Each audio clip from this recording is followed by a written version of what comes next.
تعالى وبركاته. كيسعدني ويشرفني وجودي معكم أعزائي التلاميذ أعزائي التلميذات. في هذا الفيديو نشارك معكم معلومات حول التنفس الخلوي لا ريسبيراسيون سيلولار بطريقة بسيطة وسهلة الاستيعاب. مستعدين؟ يلا نبداو. ما تنساوش قلم ومذكرة باش تاخدوا المعلومات. السلام عليكم مرة أخرى. Le premier cours qu'on va voir ensemble est les réactions chimiques responsables de la libération de l'énergie emmagasinée dans la matière organique. Ce cours est subdivisé en 5 axes. On va commencer premièrement par la mise en évidence des voies métaboliques responsables de la libération de l'énergie emmagasinée dans la matière organique au niveau de la cellule. Deuxièmement, on va étudier la glycolyse. Troisièmement, on va étudier la respiration cellulaire. Quatrièmement, on va voir la fermentation. Et cinquièmement, on va voir le bilan ainsi le rendement énergétique. On va voir dans cette vidéo l'une des voies métaboliques responsables de la libération de l'énergie emmagasinée dans la matière organique, le sucre de glucose. Cette voie métabolique est la respiration cellulaire. Et on va prendre comme exemple de cellule la levure de bière. Nous avons ici sur la figure 1 une observation microscopique de la levure de bière. Petit a, c'est l'observation au microscope optique. Petit b, c'est une observation au microscope électronique. La levure de bière, c'est un champignon formé d'une seule cellule, possède une forme ovoïde. Elle s'observe facilement au microscope. Le choix de cette cellule, c'est qu'elle peut vivre dans un milieu contenant de dioxygène.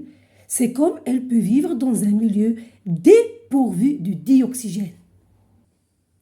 Pour mettre en évidence la respiration cellulaire, on réalise cette manipulation dont les étapes sont les suivantes. On place les levures dans un milieu aéré, ça veut dire contenant de dioxygène, mais dépourvu de nutriments pendant 2 jours. Le but, c'est que les cellules consomment toutes les réserves cytoplasmiques. Le milieu de culture, bien sûr, qui contient les cellules de levure en suspension, est placé dans un montage, ce qu'on appelle montage Exao, qui permet la mesure des concentrations de dioxygène et de dioxyde de carbone dans le milieu de culture. L'expérimentation Exao, c'est une expérimentation assistée par un ordinateur. Cette chaîne d'Exao comprend un capteur qui est la sonde, permettant de capter les données biologiques, physiques, la quantité de dioxygène, la quantité de dioxyde de carbone, ainsi de suite. Ces données vont être par la suite arriver au niveau de l'interface qui permet de traduire les données produites par la sonde en langage compris par l'ordinateur, et ce dernier va mémoriser ces données et va traiter ces mesures grâce bien sûr à des logiciels, soit sous forme de graphique ou bien d'un tableau qu'on va voir par la suite. Cette figure représente l'évolution de la teneur en dioxygène et en dioxyde de carbone avant et après l'ajout du glucose à la suspension de levure.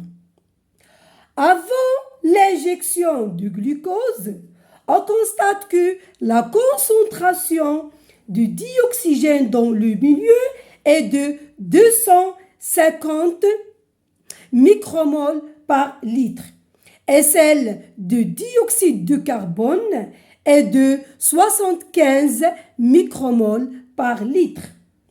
Après l'injection de glucose, on constate que la concentration de dioxygène dans le milieu diminue progressivement jusqu'à atteindre une valeur de 75 micromoles par litre, alors que celle du dioxyde du carbone, la valeur augmente et atteint une valeur de 230 à peu près micromoles par litre.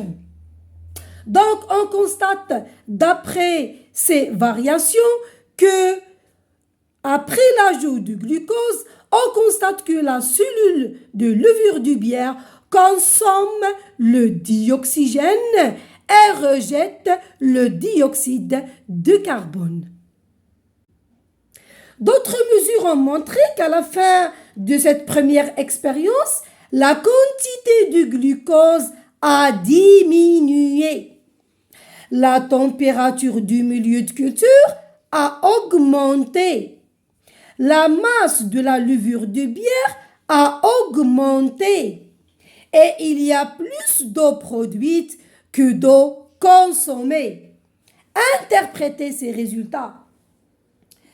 La diminution de la quantité de glucose est due à une consommation de ce sucre par les cellules de la levure. L'augmentation de la température du milieu de culture s'explique par libération d'énergie sous forme de chaleur. L'augmentation de la masse de la levure est due à une multiplication des cellules de ces levures. Ces cellules ont pu obtenir l'énergie nécessaire à leur développement. Les cellules de la levure ont libéré de l'eau. C'est ce qui explique qu'à la fin de l'expérience, il y a plus d'eau produite que d'eau consommée. Donc, à partir de ces données, déterminer la voie métabolique utilisée par les cellules de la levure du bière pour obtenir de l'énergie nécessaire à leur développement dans cette première expérience. D'après les données précédentes, on peut dire que les cellules de la levure de bière ont consommé le glucose et le dioxygène, rejeté le dioxyde de carbone et libéré de l'énergie ainsi d'eau sous forme de vapeur. Donc, la voie métabolique utilisée par les cellules, c'est la respiration cellulaire. La respiration cellulaire, c'est quoi donc? C'est la dégradation complète du glucose en substances minérales, CO2 et H2O. Cette dégradation nécessite la présence d'oxygène, permet la libération de l'énergie emmagasinée dans le glucose. Une partie de cette énergie est utilisée pour les réactions chimiques, le métabolisme, qui permettent aux cellules de grandir, de se diviser. Une autre partie de l'énergie est perdue sous forme de chaleur. La respiration cellulaire est la première voie métabolique permettant la dégradation du glucose et la libération de son énergie. ايوا قولوا لي فهمنا مزيان؟ اذا شفتي راسك شويه عاود وتبع الفيديو من جديد.